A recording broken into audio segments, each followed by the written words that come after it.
To Amala, Bayo might be a good young man, but he was not someone who could make decisions on his own. He was the complete version of a mummy's boy. He also believed that wives were meant to be submissive and obey instructions, not just from their husbands, but from the husband's family members as well.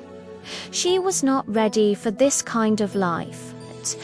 But whenever she looked back and saw that all her siblings were already out of their marriages, she made up her mind to save this last one.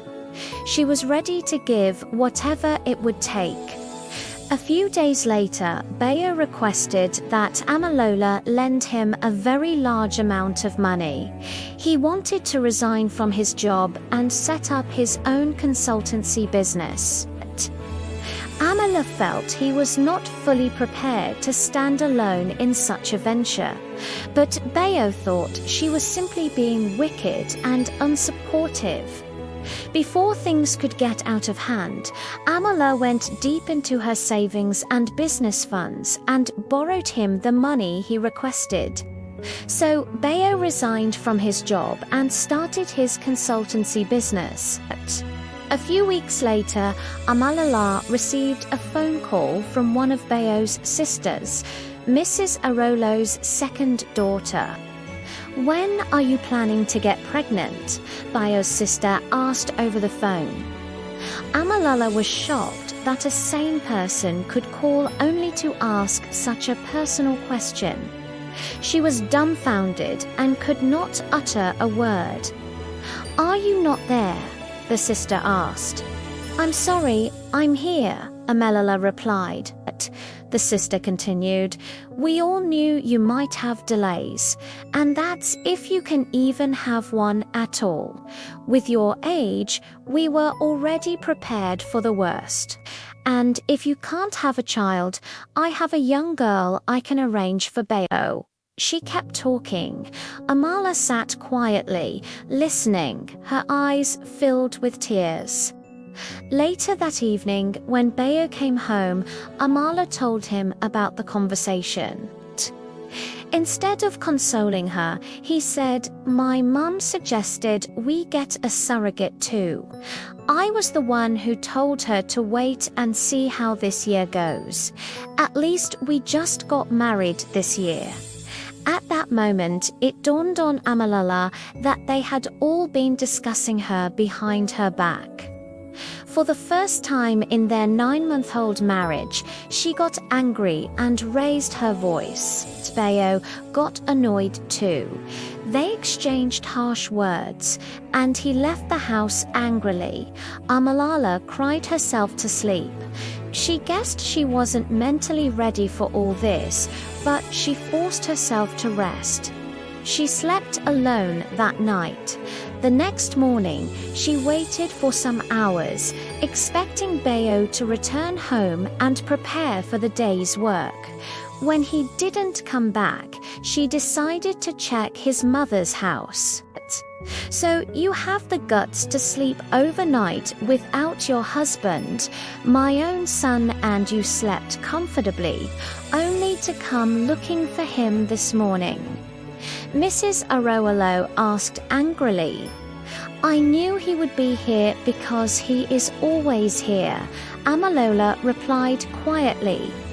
"Well, my son did not get lost.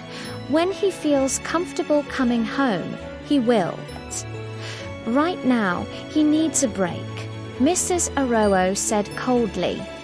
Amalala knelt down. "I'm so sorry for what happened. I admit I overreacted. I'm sorry. I will let him know you're sorry," Mrs. Arowello replied. "But there's one thing you should know. Whatever charm you used on my son has been destroyed. It has no effect on any of his family members.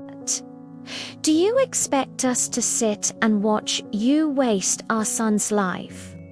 What is so special about asking when you'll get pregnant? We know you're a time waster, but we won't allow that. No wonder you tried to separate my son from me early in your marriage. All your plans will fail. Know this and have peace." She hissed loudly. Still on her knees, Amala realized that there was nothing she ever discussed with her husband that he didn't immediately report to his family. Bayo later returned home, but things didn't get better. The couple moved from one argument to another, and every argument revolved around Bayo's mother and sisters.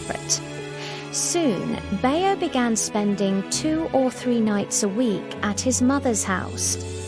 If he is still so attached to his family, let him be, Amalala thought. I will just leave him to have his way. If this is the only way to save my marriage, then this last marriage must be saved. On their first wedding anniversary, Amalala arranged a small surprise party for just the 2 of them. She decorated the living room and waited patiently for her husband to come home. He didn't forget today intentionally.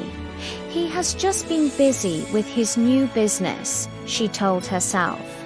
She sat quietly in a corner, watching the big wall clock hanging on the wall. Slowly, she fell asleep. She woke up and realized it was already midnight.